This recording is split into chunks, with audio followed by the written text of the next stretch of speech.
Secrets दो तरह के होते हैं।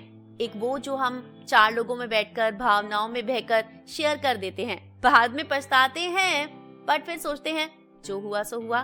बट कुछ सीक्रेट्स ऐसे होते हैं जो हम किसी के साथ शेयर नहीं करना चाहते, अपनी ग्रेव तक लेकर जाना चाहते हैं। हमें लगता है कि इन सीक्रेट्स पर हमारी जिंदगी निर्भर करती है, पर अगर ये सीक्रेट दो लोगों के बीच में है तो क्या उस दूसरे इंसान पर आपकी जिंदगी निर्भर नहीं करेगी? हेलो दोस्तों, नाम है निशा। चैनल किस्से कहानी और किताबों पर आपका बहुत बहुत स्वागत है। आप सोच रहे होंगे आज मैं सीक्रेट्स की बात क्यों कर रही हूँ? जी हाँ, इसी पर आधारित है मेरी आज के नॉवल की समरी। नॉवल जिसका नाम है अ प्लेस कॉल्ड होम, लिखा है प्रीति शनॉय ने। ये नॉवल मुझे सजेस्ट की दिव्य प्रकाश ने। Thanks Divya for suggesting me such a good book. और उम्मीद करती हूँ आपको भी इस नॉवल की कहानी बहुत पसंद आएगी। आप भी अपनी पसंद की नॉवल अगर चाहें तो मुझे सजेस्ट कर सकते हैं, कमेंट बॉक्स में कमेंट कर सकते हैं या फिर मुझे ईमेल भी कर सकते हैं। आपको लिंक डिस्क्रिप्शन बॉक्स में मिल जाएगा। ये नॉवल जिसे 4 पार्ट्स में बांटा गया है। पहला पार्ट 1, लीविंग होम। 400 एकड़ की कॉफी एस्टेट जिसका नाम है आनंदी एस्टेट, उसकी मदर इन लॉ के नाम पर रखा गया था ये नाम। अलका ने 10 साल पहले इस कॉफी एस्टेट पर पैर रखा था। 8 साल हो गए उसकी और सुब्बू की शादी हुए, 2 बेटियां भी हैं। आज वो अपने उस सीक्रेट के बारे में नहीं सोच रही जिस पर उसकी जिंदगी निर्भर करती है। आज वो सोच रही है अपने उस डिसीजन के बारे में। आखिर क्यों लिया उसने ये डिसीजन? वो तो सोच रही थी कि वो खुश है और शायद वो उसे भूल भी चुका होगा, पर आज उसकी बातों ने जैसे अलका का सुख चैन ही छीन लिया है। उसका दिमाग एक दूसरी दिशा में जा रहा है। उसे ये सब कुछ अलका को कहने की क्या जरूरत थी? उसने कहा था कुछ यादें ऐसी होती हैं जो हम सोचते हैं कि हम भूल गए हैं और हम उन्हें याद करना भी नहीं चाहते, पर जब वो इंसान सामने आता है तो सारी यादें ताजा हो जाती हैं और हमें अपने डिसीजंस पर रिग्रेट होने लगता है कि आखिर ऐसा हमारी जिंदगी में क्यों हुआ। इनडायरेक्टली और डायरेक्टली उसे कह दिया था कि वो आज भी अलका से प्यार करता है। सुब्बू तो बहुत खुश था उसके भाई के यहाँ आने पर, और आखिर वो आता भी क्यों नहीं? अलका जानती थी कभी ना कभी तो उसके साथ मुलाकात होगी ही, आखिर ये उसका भी तो घर है। अपने दिमाग को इन सब बातों से खाली कर देना चाहती है। वो अपने आप को समझा रही है कि मैं बहुत खुश हूँ और मैंने इतने सालों तक इस बात को सुब्बू से छुपा कर रखा था। अब नहीं, अब मैं अपनी जिंदगी स्पॉइल नहीं कर सकती। किसी हाल में भी सुब्बू को कुछ नहीं पता चलना चाहिए, इसलिए अलका ने अपने दिमाग से वो बातें निकाल दी और सोच लिया कि जितना हो सकेगा मैं उससे दूर रहूंगी। ये सोचते सोचते जब अलका घर की तरफ जा रही थी तब उसे दूर से ही सुब्बू को देखा था। चेहरे पर गुस्सा दिखाई दे रहा था। क्या हुआ? कहीं सुब्बू को पता तो नहीं चल गया उसके और कृष के बारे में? नहीं, ये नहीं हो सकता। तो क्या उसे अलका का वो सीक्रेट पता चल गया? सुब्बू ने बहुत गुस्से में कहा था, ऊपर कमरे में चलो, तुमसे जरूरी बात करनी है। 1981 रिनीता शेट्टी के यहाँ अलका की माँ सीमा मेड थी, काम करती थी और अलका को भी अपने हिस्से का काम करना ही पड़ता था। स्कूल से आते ही अलका को तन्वी का कमरा साफ करना होता था, उसके कपड़े समेटने होते थे, किताबें ठीक से रखनी होती थी और उसके बाद वो काम करना होता था जो उसे बिल्कुल पसंद नहीं था, मिसेस शेट्टी के पैर दबाना। असल में अलका को ये जिंदगी बिल्कुल पसंद नहीं थी। तन्वी तो आराम से आंखें बंद कर कर बेड पर लेटी है, कानों में वॉकमैन लगाया है, मस्ती से गाने सुन रही है, और वहीं अलका को इतना काम करना पड़ता है। क्यों? इतनी ठंड है, उनके पास तो इतने सारे हीटर हैं, क्या एक अलका और उसकी माँ को नहीं दे सकते? अलका ने अपनी माँ सीमा से कहा था, आप मिसेस शेट्टी को क्यों नहीं कहती कि हमें भी एक हीटर दे दो? उनके पास एक एक्स्ट्रा हीटर है ना जो गेस्ट रूम में रखा है। नहीं बेटी, गलती से भी ऐसा मत करना, वो गुस्सा हो जाएंगी। तुम उनसे कभी हीटर मत मांगना, हम दोनों हैं ना एक दूसरे के लिए। कहाँ ठंड है, आओ मुझसे गले लगकर सो जाओ। अगले दिन माँ के मना करने पर भी अलका मिसेस शेट्टी के पास गई थी और कहा था, आपका जो गेस्ट रूम में एक्स्ट्रा हीटर रखा है, क्या आप वो हमें दे सकती हैं? रात को मुझे बहुत ठंड लगती है। मिसेस शेट्टी कुछ कहती उससे पहले ही सीमा ने अलका को बहुत डांटा था और कहा था, माफी मांगो बीबी जी से। अलका नहीं समझ पा रही थी कि माफी क्यों मांगनी है। तब मिसेस शेट्टी ने कहा, क्या मैं तुम्हें तन्वी के स्कूल में नहीं भेज रही हूँ?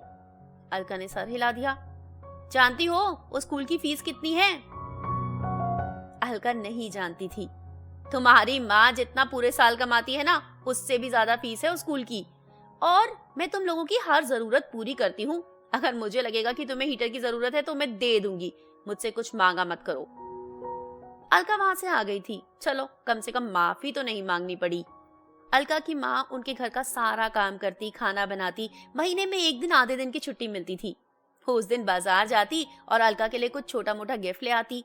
अलका को अपनी माँ के साथ उन गंदे बाजारों में जाना बिल्कुल पसंद नहीं था। वो मना कर देती थी। उस बाजार में मैं नहीं जाऊंगी तुम्हारे साथ। नहीं बेटी, आज मैं तुम्हें कहीं और लेकर जाना चाहती हूँ, किसी और से मिलाना चाहती हूँ। अलका जानती थी कि तन्वी के पिता यूएसए में है, बहुत अमीर हैं। क्या पता उसके पिता भी कहीं और रहते हो। आज क्या पता उनसे मिलने का ही मौका मिल जाए। ये सोचकर अलका माँ के साथ चल दी थी। बस में जाने लगे तो बस में बहुत भीड़ थी। अलका को उन गरीब लोगों के साथ बस में जाना नहीं पसंद था। ये लोग कितने गंदे हैं ना माँ, नहाते तक नहीं है, कितनी स्मेल आ रही है, क्या हम पैदल नहीं जा सकते? माँ ने कहा था हाँ थोड़ा दूर है, पर ये दोनों पैदल ही चलते जा रहे थे। अलका पैर दुखने से ज्यादा परेशान आसपास के माहौल से थी।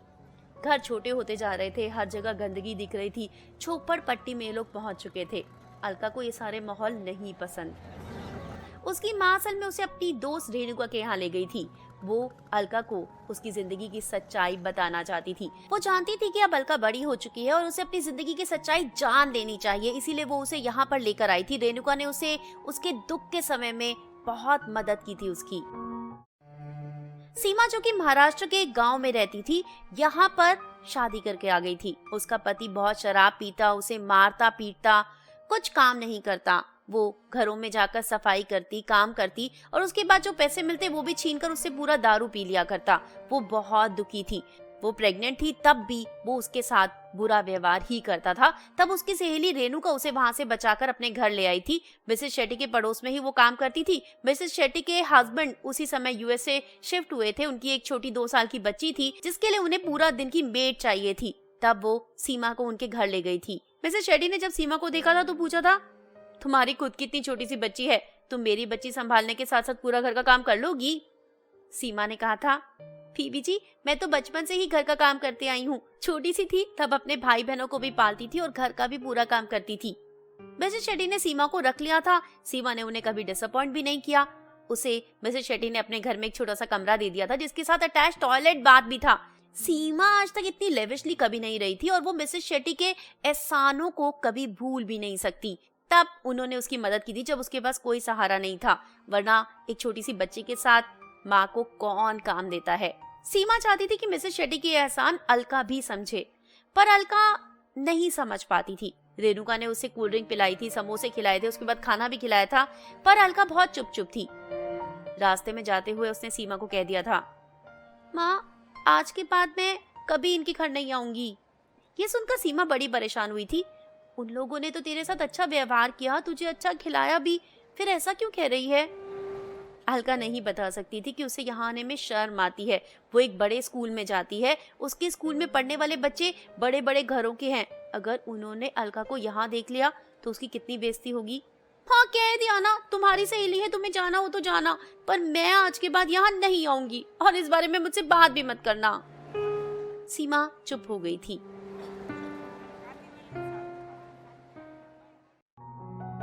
अलका असल में अपनी क्लास में किसी भी बच्चे से बात नहीं करती थी, दूर रहती थी। वो जानती थी कि वो सब बहुत अमीर है और अलका उन लोगों को मैच नहीं कर पाएगी।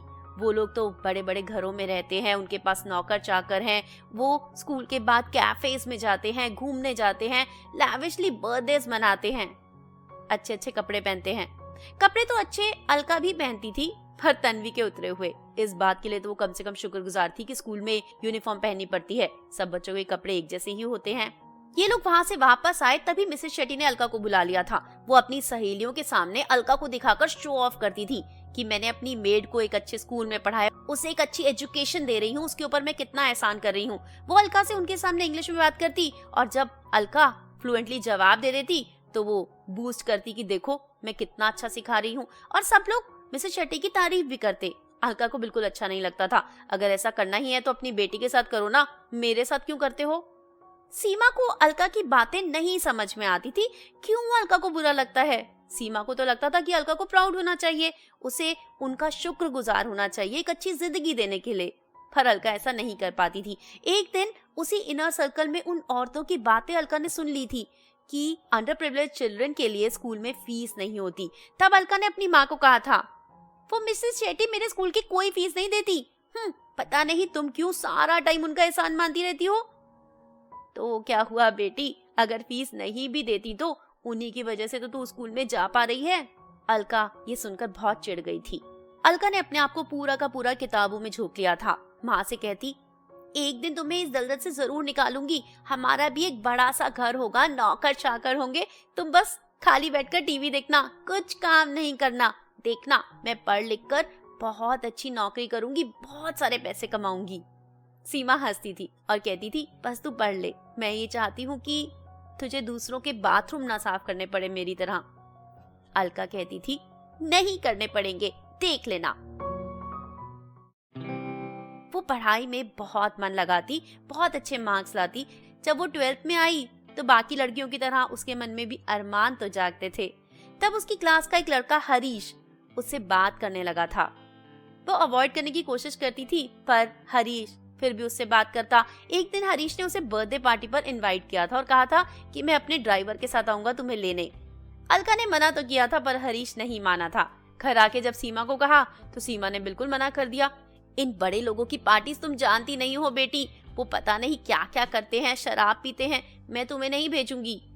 प्लीज माँ, प्लीज जाने दो ना, मैं शराब नहीं पीऊंगी, आई प्रॉमिस। सीमा मना करती रही, अलका जिद करती रही। तब सीमा ने कहा कि ठीक है, अगर मिसेस शेट्टी मानेंगी तो चली जाना। इस पर अलका को बहुत गुस्सा आया था। मेरी माँ तुम हो, मैं तुमसे पूछूंगी, मिसेस शेट्टी से क्यों पूछूं? पर वो हमारी मालकिन है बेटे, उनसे पूछे बिना मैं कैसे भेज दूंगी तुम्हें? पर उन्हीं दिनों मिसेस शेट्टी देहरादून अपनी दोस्त के यहाँ चली गई थी और अलका को मौका मिल गया था। उसने हरीश को हाँ कह दिया था, उसका ड्राइवर लेने आया था। तन्वी के कपड़े पहनकर सज धज कर उस दिन अलका तैयार हो गई थी और हरीश के साथ उसकी बर्थडे पार्टी में चली गई थी। वहाँ सब कुछ इतना लेविश था, अलका ने ये सब कुछ कहीं नहीं देखा था। वो तो जैसे सारी चीजों को एडमायर ही कर रही थी। हरीश उसे डांस करने के लिए कह रहा था, पर अलका ने तो आज तक कभी डांस नहीं किया। वो बैठकर बस चीजों को निहारना ही चाहती थी। तब हरीश ने उसे ड्रिंक भी ऑफर की थी, पर माँ को वादा किया था इसलिए खाली ऑरेंज जूस ही पी रही थी। हरीश उसके करीब आकर बैठ गया था, उसे छूने लगा था, उसकी तारीफ कर रहा था, कह रहा था कि तुम कितनी खूबसूरत हो। ना अलका को आज तक इतने प्यार से कभी किसी ने छुआ था और ना ही कभी उसकी किसी ने इतनी तारीफ की थी। उसे सब कुछ बहुत अच्छा लग रहा था। वो अलका को घर के पीछे ले गया था। उसे लगा था जैसे किताबों में उसने पढ़ा है वैसे ही वो भी उसके साथ प्यार करेगा, पर वैसा कुछ नहीं हुआ था। हरीश ने उसी समय उसके कपड़े उतारे थे और अपनी जरूरत को पूरा किया था, जिसमें अलका को कोई खुशी नहीं मिली थी। उसकी आंखों से आंसू आ गए थे। उसने हरीश से कहा था कि मुझे घर जाना है। हरीश उसे रोकना चाहता था, पर अलका जैसे ही अंदर पहुंची तो वो हुआ जिसकी उसे उम्मीद नहीं थी। सामने ही तन्वी खड़ी थी, जो उसे देखकर हंसने लगी थी। तुम इस पार्टी में, तुम्हें यहाँ किसने बुला लिया? जब हरीश वहां पहुंचा तो तन्वी ने कहा, ओह माय गॉड, तुमने इसे पार्टी में बुलाया है, इतनी गंदी चॉइस है तुम्हारी। अलका अपनी सच्चाई अभी तक सबसे छुपाती आई थी, पर तन्वी ने वहां सबके सामने उसकी सच्चाई बयां कर दी थी, उसे शर्मिंदा किया था। अलका की आंखों के आगे जैसे अंधेरा आ गया था। उसके कहने पर हरीश ने अपना ड्राइवर भेज दिया था। अलका घर पहुंच गई थी, बहुत ज्यादा रो रही थी। माँ तो उसे देखकर बहुत डर गई थी कि पता नहीं उसके साथ क्या बुरा हुआ होगा। तब अलका ने तन्वी के बारे में बताया था। हरीश और उसके बीच में क्या हुआ वो नहीं बताया था और कहा था, तुम ठीक ही कहती थी, मुझे उस पार्टी में नहीं जाना चाहिए था। अलका अब डर भी रही थी कि ना जाने क्या होगा। हरीश ने प्रोटेक्शन तो यूज नहीं की थी। उसने स्कूल में जाने के बाद हरीश से बात करने की कोशिश भी की थी, पर हरीश ने उससे बात नहीं की थी। वो लाइब्रेरी बहुत जाती थी, किताबें बहुत पढ़ती थी। जब वो लाइब्रेरी में जाकर रोने लगी थी तब लाइब्रेरियन उसे अलग कमरे में ले गई थी और उसे कहा था कि तुम चाहो तो अपना दुख बता सकती हो। अलका ने सारी बात उस लाइब्रेरियन को बता दी थी, अपनी और अपनी माँ के मेड होने की नहीं, सिर्फ जो उसके साथ हरीश ने किया वो। अलका को डर था कहीं वो प्रेग्नेंट ना हो जाए, पर ऐसा हुआ नहीं था। 2 दिन के बाद ही उसके पीरियड्स आ गए थे और उसने सोच लिया था कि आज के बाद किसी को भी अपने आप को इस्तेमाल नहीं करने देगी और सिर्फ पढ़ाई में ध्यान देगी। बहुत मेहनत की थी। 12th में टॉप 2% बच्चों में अलका का नाम आया था। उसे एक बहुत अच्छे वुमेन्स कॉलेज में एडमिशन मिल गया था। उसने 3 साल बीए सोशियोलॉजी की थी। उसके बाद वो नौकरी करना चाहती थी, अपनी माँ को एक अच्छी जिंदगी देना चाहती थी। बट मिसेस शेट्टी की इनर सर्कल की लेडीज चाहती थी कि अलका के लिए पैसे इकट्ठे किए जाए और उसे आगे पढ़ने भेजा जाए। तब उन लोगों ने एक फंड बनाया था। उसकी एक प्रोफेसर थी जो अलका का बैकग्राउंड जानती थी, उसे बहुत एनकरेज किया था और उसे मैनेजमेंट का एग्जाम देने के लिए कहा था। बैंगलोर में एक अच्छी एमबीए कॉलेज में अलका को एडमिशन मिल गया था। मिसेस शेट्टी ने कहा था कि वहाँ पर मेरे पेरेंट्स रहते हैं, उनका सर्वेंट रूम खाली है, अलका वहाँ रह लेगी। पर अलका इसी सब से तो भागना चाहती थी। उसने कह दिया था माँ को, मैं मिसेस शेट्टी के पेरेंट्स के घर में नहीं रहूंगी। खैर अलका को हॉस्टल में ही एक रूम दिलवा दिया गया था। फंड तो बहुत सारा इकट्ठा हो ही चुका था। अलका के लिए सीमा को छोड़कर जाना बहुत मुश्किल था, पर सीमा ने उसे समझाया था 2 ही साल की तो बात है। अलका भी जानती थी अगर अच्छी नौकरी मिलेगी तभी तो माँ को एक अच्छी जिंदगी दे पाएगी। अपना मन पक्का करके उसने माँ को छोड़कर बैंगलोर जाने का फैसला कर लिया था। एक नई दुनिया में कदम रखने को वो तैयार थी। Part 2, half way home. Alka जब बैंगलोर पहुंची तो एक बहुत ही बड़ा, बहुत ही खूबसूरत कैंपस, उसके दिल्ली की यूनिवर्सिटी से तो बहुत ज्यादा बेहतर। यहाँ पर सारी फैसिलिटीज थी। अलका हर चीज को बहुत हैरानी से देख रही थी। यहाँ पर उसका एक अपना कमरा था, उसका अपना कमरा जिसमें एक बेड भी था, टेबल और चेयर भी। इतनी लग्जरी तो अलका को कभी नहीं मिली थी। वहाँ मिसेस शेट्टी के घर पर तो उन्हें नीचे ही सोना होता था। उनके कमरे में कोई कुर्सी नहीं थी और मिसेस शेट्टी के घर में किसी भी कुर्सी पर बैठना उन्हें अलाउड नहीं था। हमेशा वो नीचे बैठकर ही खाना खाती, नीचे बैठकर ही पढ़ाई करती। यहाँ वो कुर्सी पर बैठ सकती है। वो बहुत खुश थी। ये सब कुछ वो अपनी माँ को दिखाना चाहती थी, उसे सब कुछ बताना चाहती थी। वो भाग कर गई और उसने माँ को कॉल किया। सारी बातें उसने माँ को बताई और कहा, बस माँ सिर्फ 2 साल की बात है, उसके बाद मैं तुम्हें यहाँ ले आऊंगी और देखना तुम्हारी जिंदगी कितनी अच्छी हो जाएगी। माँ ने कहा, जैसी प्रभु की इच्छा, बस तू पढ़ाई में मन लगाना। अलका जब वापस आ रही थी तब उसने देखा था एक लड़की को 4 सूटकेस उठाकर जाते हुए। हेल्प चाहिए? हाँ प्लीज। अलका ने उस लड़की की हेल्प की थी। उस लड़की का नाम था मानसी, जो एक बहुत ही प्यारी सी लड़की थी। बॉम्बे में रहती थी। उसके पेरेंट्स दोनों ही डॉक्टर थे और बहुत चैटर बॉक्स टाइप की लड़की, चुप ही नहीं होती थी। उसने अलका से उसके पेरेंट्स के बारे में पूछा था। अलका ने बताया था कि मेरी माँ दिल्ली में रहती है और मेरे फादर नहीं है।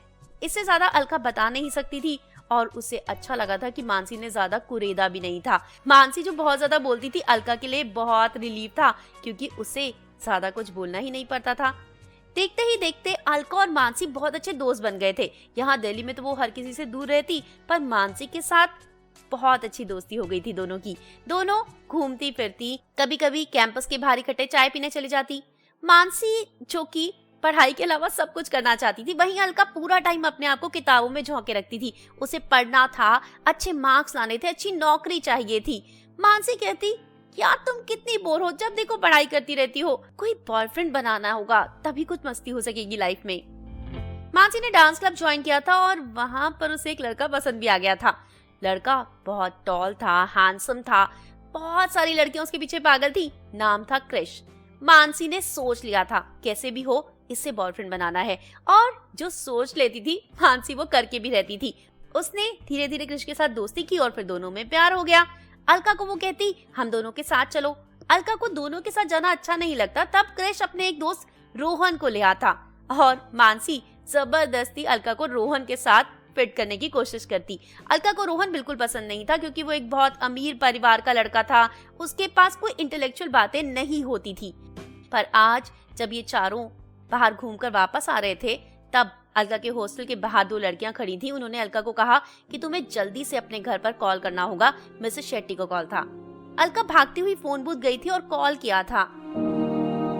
तब उसे एक बहुत बुरी खबर मिली थी। उसकी माँ सीमा का देहांत हो गया था। मिसेस शेट्टी ने कहा था, पता नहीं क्या हुआ तुम्हारी माँ को, मैंने उससे पानी मंगवाया, वो किचन में गई और वहीं गिर गई। हॉस्पिटल भी ले जा नहीं पाए, उसे दिल का दौरा पड़ गया था। अलका जानती थी कि उसकी माँ अपना ध्यान नहीं रखती थी, पर उसके लिए तो पूरी दुनिया खत्म हो गई। अब किसके लिए वो पढ़ाई करेगी? किसके लिए उसे अच्छी नौकरी करनी है। पहली बार वो एरोप्लेन में बैठी थी। उसे छोड़ने रोहन, क्रिश और मानसी आए थे। अलका जब मिसेस शेट्टी के यहाँ पहुंची तो उसकी माँ की बॉडी को उसी सर्वेंट रूम में रखा गया था। एक एम्बुलेंस आई थी जो उसकी माँ की बॉडी ले गई थी। अलका साथ में जाना चाहती थी पर मिसेस शेट्टी ने कहा था कि लड़कियां क्रिमेशन ग्राउंड पर नहीं जाती।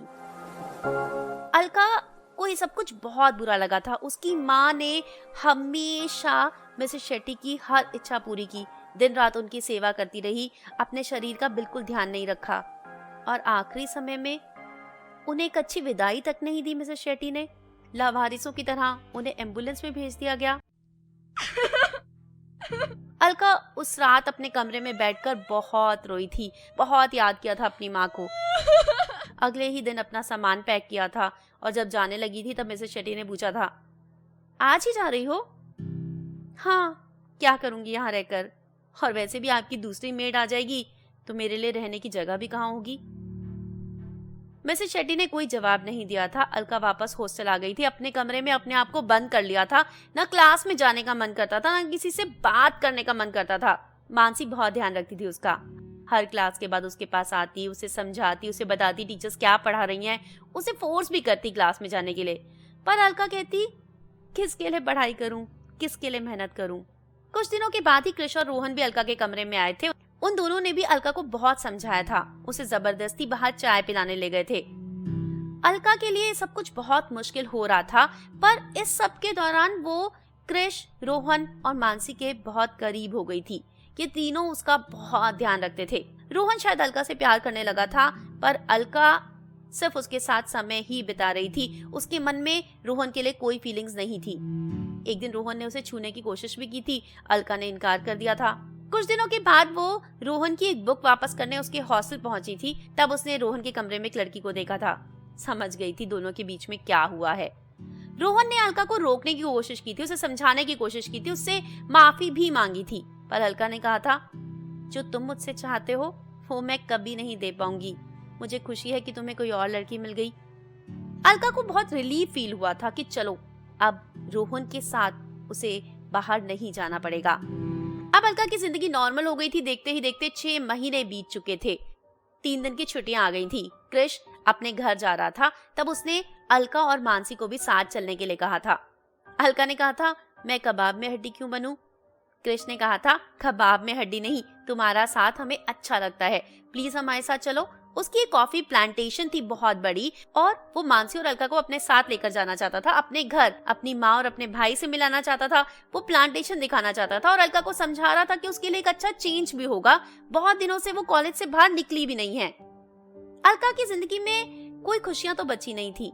जो खुशी समेट सको वो समेट लेनी चाहिए, ये सोचकर अलका ने हाँ कह दिया था।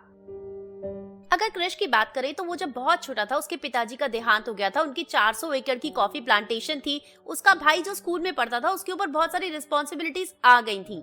उसके भाई ने पढ़ाई छोड़ दी थी, पर वो चाहता था कि क्रिश के साथ वैसा ना हो। क्रिश पढ़ लिख कर एक बड़ा आदमी बने और उसने क्रिश को हॉस्टल में डाल दिया था। शुरू में क्रिश बहुत रोता था। वहाँ पर उसे बहुत बुली भी किया जाता था क्योंकि वो एक पिछड़े इलाके से आता था। क्रिश के लिए कोप अप करना बहुत मुश्किल था, पर अपनी माँ और अपने भाई के लिए उसने मेहनत की थी और एक बहुत हैंडसम नौजवान बन चुका था। बहुत स्मार्ट था, बहुत इंटेलिजेंट था, पढ़ाई में बहुत अच्छा था। क्रिश को लेकर उसका भाई सुब्बू बहुत प्राउड फील करता था। आज क्रिश के साथ उसके दोस्त आने वाले हैं। जब माँ ने सुब्बू को बताया तो सुब्बू ने कहा था, क्रिश के दोस्त है, वो खुद संभाल लेगा, मुझे परेशान मत करना। माँ ने कहा था, जाओ नहा लो, अच्छे कपड़े पहन लो। अगर तुम्हारे अप्पा होते तो क्या वो ऐसा करते? तुम्हारे अप्पा का कहना था कि हमें दूसरों के सामने अच्छी तरह से बनकर रहना चाहिए। जाओ नहा के आओ। सुबह जब नहा कर आया तो क्रिश के साथ 2 लड़कियां आ चुकी थी, जिन्हें देखकर वो बहुत हैरान हुआ था। दोस्त आ रहे हैं ये तो पता था, पर लड़कियां ये वो नहीं जानता था। माँ आनंदी ने बहुत अच्छे अच्छे पकवान अपने बेटे और उसके दोस्तों के लिए बनवाए थे। सबसे ज्यादा बातें तो मानसी ही कर रही थी। आनंदी भी मानसी से बहुत सारे सवाल पूछ रही थी। माँ के दिमाग में मैरिज मटेरियल लड़की ढूंढना तो था ही, इसलिए उन्होंने मानसी से पूछा था, तुम शादी के बाद बैंगलोर में सेटल होगी या फिर बॉम्बे में? क्रिश ने कहा था, माँ क्या सवाल जवाब करने लगी हो? मानसी ने कहा था मुझे कोई प्रॉब्लम नहीं, तो तुम्हें क्यों है? उसने कहा वैसे तो आंटी बैंगलोर बहुत अच्छा शहर है, पर बॉम्बे में अपॉर्चुनिटीज ज्यादा है और मैं एक सिटी गर्ल हूँ, मैं बॉम्बे में ही रहना पसंद करूंगी। माँ ने तब अलका से पूछा था उसके पेरेंट्स के बारे में। अलका ने कहा था कि मेरी माँ एक बहुत बड़े इनर सर्कल की मेंबर थी और मेरे पिता एक बहुत बड़े इंडस्ट्रियलिस्ट थे। पिता का देहांत बचपन में ही हो गया था और कुछ समय पहले ही माँ का भी देहांत हो गया हार्ट अटैक से। आनंदी ने दुख जताया था और कहा था ऐसा ही कुछ मेरे साथ भी हुआ था, मेरे हस्बैंड की भी अचानक ही मौत हुई थी और ये बहुत दर्दनाक होता है। कृष्ण ने कहा था इस टॉपिक पर बात मत करो क्योंकि ये बहुत रीसेंट बातें हैं, अलका परेशान हो जाएगी। माँ ने कहा कि मैं किस्मत वाली थी कि मेरे 2 बेटे थे। मानसी ने कहा क्यों आंटी, क्या लड़कियां कॉफी प्लांटेशन नहीं संभाल सकती? सुब्बू ने झट से कहा था ये काम सिर्फ मर्दों का है, औरतें नहीं कर पाएंगी। सुब्बू अलका की तरफ बहुत ध्यान से देख रहा था।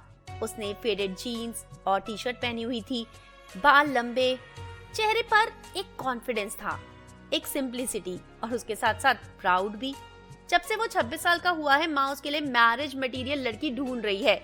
बहुत सारी लड़कियां देखने लोग गए भी थे पर सुब्बू को कोई पसंद नहीं आई। तब सुब्बू ने कहा कि चलो एक क्वेश्चनर तैयार कर लेते हैं, कोई भी लड़की जो आप मेरे लिए ढूंढो उससे कुछ सवाल पूछ लेना, क्या उसे नेचर पसंद है, वो अंधेरे से डरती तो नहीं है, वो दुनिया से दूर इस कॉफी प्लांटेशन पर मेरे साथ रहने को तैयार हो जाएगी, और क्या उसे कॉफी प्लांटेशन के मालिक की बीवी बनकर रहना पसंद होगा, नौकरी तो वो नहीं कर पाएगी।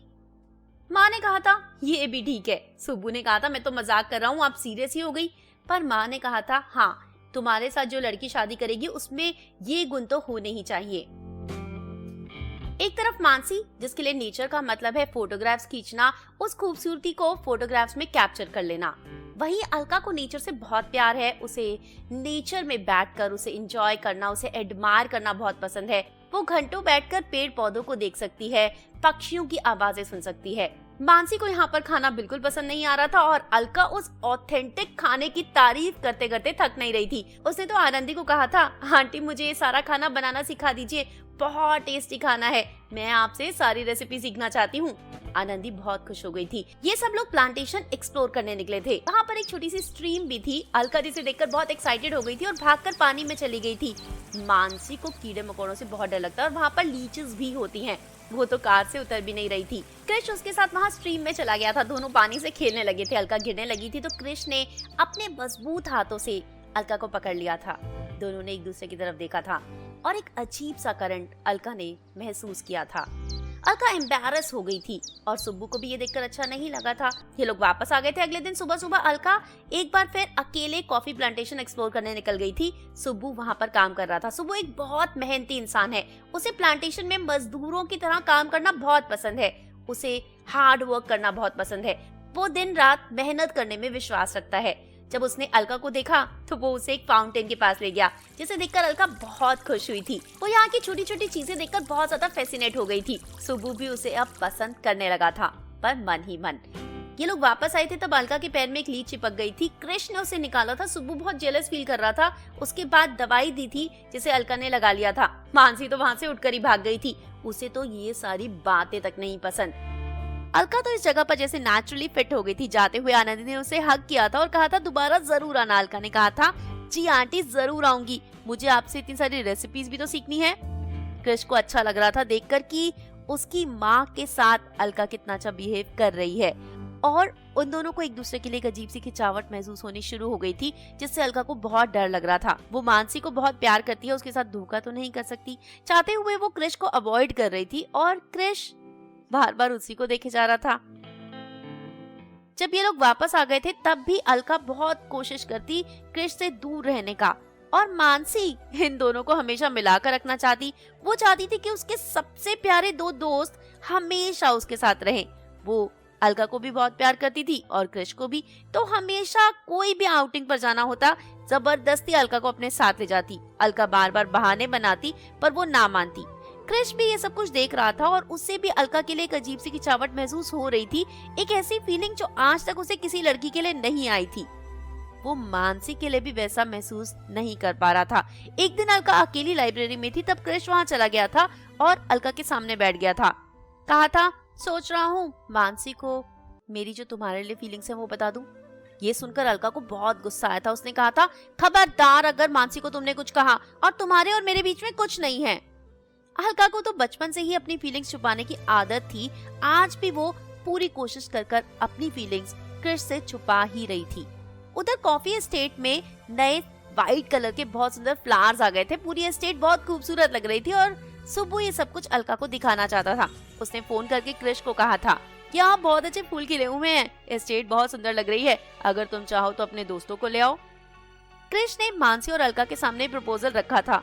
मानसी इस बार नहीं जाना चाहती थी, पर अलका वो खूबसूरती देखना चाहती थी। उसे बहुत मजा आया था वहाँ पर। खैर मानसी मान गई। ये तीनों एक बार फिर कॉफी एस्टेट पहुँच गए। अलका तो वहाँ जाते ही आनंदी के साथ किचन में लग गई थी। कॉपी पेन ले गई थी और सारी रेसिपीज लिख रही थी। आनंदी को बहुत मजा आ रहा था। वो सुब्बू से एस्टेट के बारे में भी बहुत सारे सवाल पूछ रही थी। वहीं मानसी को वो सारी बातें सुनकर नींद आने लग जाती थी। मानसी तो अपना पूरा टाइम पिक्चर्स खींचने में ही बिता रही थी। वापस आकर एक बार फिर कृष्ण ने अपने प्यार का इजहार किया था। तब अलका ने कहा था, मैं मानसी को बहुत प्यार करती हूँ और उसे धोखा नहीं दे सकती। वो कितनी अच्छी, कितनी प्यारी और कितनी सच्ची इंसान है। ये तो कृष्ण भी जानता है, क्योंकि कभी भी मानसी ने उसके साथ कोई मिसबिहेव नहीं किया था।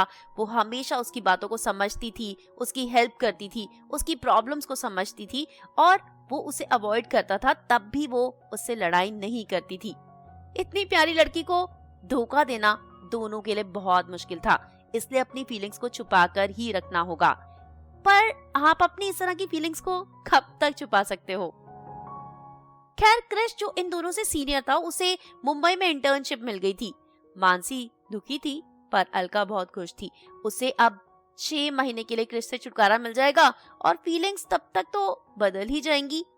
बट ऐसा हुआ नहीं। मानसी रोज क्रिश को कॉल करती, क्रिश उसकी कॉल्स अवॉइड करता, कभी कॉल बैक करता और कभी बिल्कुल भी ना करता। मानसी को लगने लगा था क्रिश उससे दूर जा रहा है। वो ये बात अलका के साथ शेयर करती तो अलका कहती, ये तुम्हारी प्रॉब्लम है, तुम्हारा रिश्ता है, तुम्हें खुद ही संभालना होगा।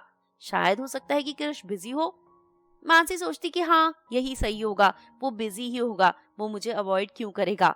क्या 2-3 दिन की छुट्टियां हुई थी तब मानसी क्रिश से मिलने बॉम्बे भी गई थी और तब दोनों ने एक अच्छा समय बिताया भी था। इंटर्नशिप के बाद क्रिश की जॉब बैंगलोर में ही लग गई थी और उसके रिकमेंडेशन पर मानसी और अलका को भी सेम कंपनी में इंटर्नशिप दी जा रही थी। मानसी की खुशी का ठिकाना नहीं था। वहीं अलका की टेंशन फिर बढ़ गई थी। फिर से उसे रोज क्रिश से मिलना होगा। अलका को ये कॉर्पोरेट वर्ल्ड बिल्कुल पसंद नहीं आया था। इतना बड़ा ऑफिस, छोटे छोटे क्यूबिकल्स, बस सारा दिन कंप्यूटर में देखते रहो, काम करते रहो। वो अपनी जिस बॉस को रिपोर्ट करती थी उसे वो भी पसंद नहीं थी। उसे लगता था कि ये दुनिया मेरे लिए नहीं बनी है। वहीं मानसी को कॉर्पोरेट वर्ल्ड बहुत पसंद था। ये तीनों एक साथ घूमने जाने लगे। कृष्ण ने वहीं पर एक किराए का घर भी ले लिया था और ये दोनों एक हॉस्टल में रह रही थी। तीनों आज रात को एक पब में गए थे। अलका ने आज एक ब्लैक कलर की नीलन ड्रेस पहनी थी। पहली बार आईलाइनर लगाया था, मस्कारा लगाया था, मेकअप भी किया था। मन ही मन तो जानती थी किसके लिए, पर अपने आप से कहने को भी डर रही थी। जब मानसी ने उसे देखा तो उसकी खुशी का ठिकाना नहीं था। ओह माय गॉड क्रिश, देखो आज अलका कितनी खूबसूरत लग रही है। अगर तुम हमेशा ऐसी खूबसूरत लगो ना तो लड़के तुम्हारे रास्ते में घिरते जाएं। क्रिश भी लगातार अलका को ही निहार रहा था। उस दिन पब में इन तीनों ने ड्रिंक किया था। मानसी ने थोड़ा ज्यादा ड्रिंक कर लिया था तो वापसी में उसने वॉमिटिंग भी की थी। उसकी हालत बहुत खराब हो गई थी। अलका ने उसे उसके बेड पर सुला दिया था। एक बार फिर अलका और क्रिश अकेले हो गए थे। आज क्रिश ने उसके सामने अपने प्यार का पूरा इजहार कर दिया था। अलका अवॉइड करना चाहती थी, पर शायद अल्कोहल का असर था। वो क्रिश के करीब चली गई। दोनों एक दूसरे को किस करने लगे। उसके बाद क्रिश और अलका के कमरे में चले गए। आज जो इन दोनों के बीच में हुआ वो प्यार था, सिर्फ प्यार। क्रिश ने उसे वो खुशी, वो प्यार दिया था जिसे पाकर अलका की जिंदगी का अधूरापन दूर हो गया था। क्रिश ने उसे कहा था, मैं तुम्हें बहुत प्यार करता हूँ, तुम बहुत खूबसूरत हो। जो हुआ वो हुआ तो गलत ही था। मानसी को धोखा अलका नहीं देना चाहती। उसने क्रिश से कह दिया था कि जो हुआ सो हुआ, अब दोबारा ऐसा कुछ नहीं होना चाहिए। पर क्रिश को कोई रिग्रेट नहीं था। वो अलका से सच्चे दिल से प्यार करता है। उसने कहा था कि जैसा मैं तुम्हारे लिए महसूस करता हूँ मानसी के लिए कभी महसूस नहीं किया। पर अलका फिर भी इस सब को अवॉइड करना चाहती थी, बट जो हम चाहते हैं वो होता कहाँ है। मानसी की मम्मी की तबीयत बहुत खराब हो गई थी, वो आईसीयू में चली गई थी, इसलिए मानसी को मुंबई जाना पड़ा और ये दोनों यहाँ पर अकेले हो गए। मानसी से दोनों बात तो कर ही रहे थे मम्मी की तबीयत के बारे में, पर इन दोनों की नजदीकियां बहुत ज्यादा बढ़ चुकी थी। रोज ये दोनों एक साथ लंच करते, डिनर के लिए रोज क्रिश अलका को बाहर ले जाता, उन जगहों पर जो अलका को पसंद होती। दोनों वापस लौटकर एक दूसरे के साथ प्यार करते, पूरी रात एक साथ बिताते। मानसी को चीट करने का गिल्ट इनके मन में बना रहता था। आज अलका अपने कमरे में थी, तब उसके लिए एक फोन आया। फोन मिसेस शेट्टी का था, जिनकी आवाज सुनते ही अलका एक बार फिर डर गई थी। Yes ma'am. तुम्हें हम याद भी हैं या हमें भूल चुकी हो? नो मैम, याद है मुझे। कभी एक फोन तक नहीं किया। खैर, मैंने तुम्हें बताया था ना, मेरी मॉम के घर पर जो मेड काम करती है उसका लड़का बड़ा हो गया है, उसने ग्रेजुएशन भी कर ली है और अब बैंगलोर में एक अच्छा बिजनेस कर रहा है।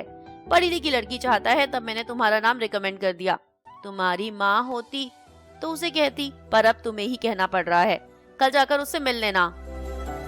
अलका को बहुत गुस्सा आया था। क्या उसके लिए ऐसे ही लड़के मिल सकते हैं? उसने कहा, अगर लड़का इतना ही अच्छा है मैम, तो आप तन्वी की शादी क्यों नहीं करवा देती उससे? और वैसे भी मेरा एक बॉयफ्रेंड है जो आज मुझे ताज में डिनर के लिए ले जा रहा है। ये कहकर अलका ने फोन काट दिया था, पर कमरे में आकर बहुत रोई थी। सब कुछ उसकी आंखों के आगे घूमने लगा था। कैसे वो उनके पैर दबाती थी, भाग भाग के उनके लिए काम करती थी, कैसे उनकी सेवा करते करते उसकी माँ चली गई दुनिया से, पर उसे कभी इज्जत नहीं मिली। आज अगर वो यहाँ होती तो वो अपनी माँ को कितनी इज्जत, कितना प्यार, कितना सुख दे पाती, पर उसकी किस्मत में कुछ नहीं था। आज जब क्रिश उससे मिलने आया तो वो भी कुछ उदास ही लग रहा था। अलका ने सोचा शायद वो खुद बताएगा, पर उसने कुछ नहीं बताया। अलका ने पूछा भी, तब उसने कहा, कुछ नहीं। रात को डिनर के बाद ये लोग क्रिश के घर चले गए थे। रात एक साथ बिताई थी हमेशा की तरह, और सुबह क्रिश का फोन बज रहा था। अलका ने क्रिश को कहा था, उठो, फोन उठाओ। हाँ, बजने दो ना, मुझे नहीं उठाना, क्रिश ने नींद में कहा था। थोड़ी देर के बाद फोन फिर से आया, तब अलका ने जबरदस्ती क्रिश को उठाया। क्रिश ने फोन लिया। फोन उसकी माँ का था। एक तरफ इधर क्रिश, जो कि अलका से बेहद प्यार करता था, वहीं उधर उसका बड़ा भाई सुब्बू, उससे भी अलका बहुत पसंद आई थी। माँ पहले सुब्बू की शादी करवाना चाहती थी, इसलिए सुब्बू से बार बार पूछ रही थी। माँ ने कहा था, अगर तुम कहो तो मैं अलका से बात करूं, बहुत अच्छी लड़की है और मुझे लगता है कि वो यहाँ पर रह भी लेगी। सुब्बू ने कहा था, अगर आपको ठीक लगता है तो जो आपकी मर्जी। माँ की खुशी का ठिकाना नहीं था। आखिर उसके बड़े बेटे ने शादी के लिए हाँ कह दिया था। अलका, जो कि एक बहुत अच्छे खानदान की लड़की है, बहुत बड़े परिवार की लड़की है, वो चाहती थी कि उसके रिश्तेदारों से बात कर ले और सुब्बू और उसका रिश्ता पक्का कर दे। यही सोचकर उन्होंने क्रिश को फोन किया था। कहा था, बहुत खुशी की बात बता रही हूँ, तुम्हारे भाई ने शादी के लिए हाँ कह दिया है। लड़की को तुम जानते हो? हाँ, अलका की ही बात कर रही हूँ। अलका के रिश्तेदारों का नंबर दे दो, मैं उनसे सुब्बू की बात कर लूंगी। इन दोनों की शादी हो जाए तो मेरी भी जिंदगी सफल हो जाए। क्यों, पसंद है ना तुम्हें भी अलका? पसंद तो थी उसे, पर माँ को क्या कहता। उसकी दुनिया जैसे बिल्कुल ही उलट पुलट हो गई थी। क्रिश ने माँ का फोन रख दिया था, उसके बाद खिड़की पर जाकर खड़ा हो गया था। अलका ने पूछा, क्या हुआ क्रिश, किसका फोन था? क्रिश ने अलका की तरफ देखा। मानसी प्रेग्नेंट है। क्या? हाँ, और वो ये बच्चा अबॉर्ट नहीं करवाना चाहती। पर अभी तो माँ का फोन था, तुम्हारी शादी सुब्बू से करवाना चाहती हैं। हम जिंदगी में क्या सोचते हैं और क्या हो जाता है, एक ही पल में पूरी दुनिया कैसे बदल जाती है, यहाँ हमने अलका और क्रिश के साथ देखा। मानसी को इस हाल में क्या क्रिश धोखा दे सकता है? क्या अलका इसे अलाउ कर सकती है? क्या होगा अलका की जिंदगी में आगे? जी हाँ, आपके मन में भी होंगे ना बहुत सारे सवाल, पर इन सब सवालों का जवाब हम जानेंगे नेक्स्ट वीक। नेक्स्ट थर्सडे लेकर आऊंगी नॉवेल की कंटिन्यूएशन। उम्मीद करती हूँ कि आपको कहानी बहुत पसंद आ रही होगी। अगर कहानी पसंद आ रही है तो वीडियो को लाइक कीजिए, अपने दोस्तों के साथ शेयर कीजिए और चैनल को सब्सक्राइब करना बिल्कुल मत भूलिए। इसी के साथ दीजिए इजाजत, जल्दी लौट कर आऊंगी। Stay happy, stay healthy, keep smiling and keep waiting for me. Bye bye.